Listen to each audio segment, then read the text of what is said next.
សោដែលប្រឡាក់ជាប់នឹងអាវចាស់ពេលនាងប្រែជាស្នាមទឹកភ្នែកដែលហូរស្រង់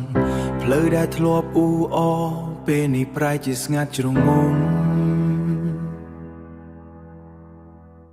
ការកំសាន្តចប់ទៅបន្សល់ត្រឹមភាពឈឺចាប់ខ្លោចផ្សា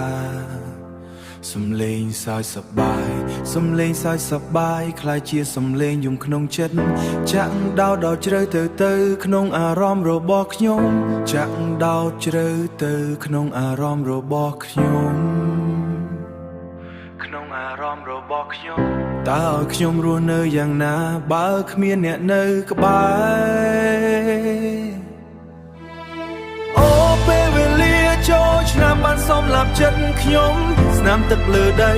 លាយឡំជាមួយទឹកភ្នែកដែលកំពុងស្រក់ធ្លាប់រំលែងឃ្លៀងក្បែរគ្នាពេលនេះសល់តែភាពទេស្អាត3ថ្ងៃដែលខ្លីតែណោនៅការបាក់ពេញមួយជីវិតមិនចង់ឲ្យថ្ងៃនេះជាការលាចុងក្រោយឡើយព្រោះបេះដូងខ្ញុំខ្ទេចខ្ទីត្រឹមតែការចងចាំទេសំឡេងរនាតដែលធ្លាប់លាន់ឮពេលនេះជំនួសដោយសំឡេងដកដង្ហើមដ៏ញញែស្នាមញញឹមរបស់យ៉ារលកបាត់ទៅតាមខ្យល់បន្សល់ទុកតែភាពរងាក្នុងរោដែលក្តៅបំផុតសំឡេងសើចសប្បាយคล้ายជាសំឡេងយំក្នុងចិត្ត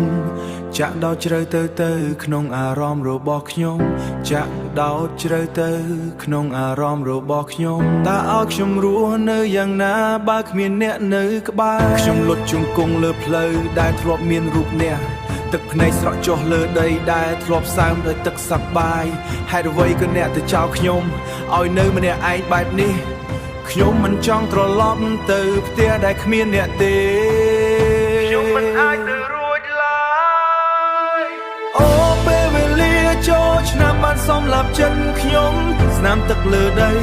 លាយឡំជាមួយទឹកភ្នែកដែលកំពុងស្រក់ធ្លាប់រំលែងឃ្លៀងក្បែរគ្នាពេលនេះសល់តែភាពទេស្អាតមិនថ្ងៃថ្ងៃនេះជាការលាចុងក្រោយឡើយព្រោះបេះដូងខ្ញុំតិចទីត្រឹមតែការចងចាំលាហើយសេចក្តីសុខដែលរលត់បាត់អូលាហើយមិត្តអើយបេះដូងខ្ញុំបែកបាក់អស់ហើយ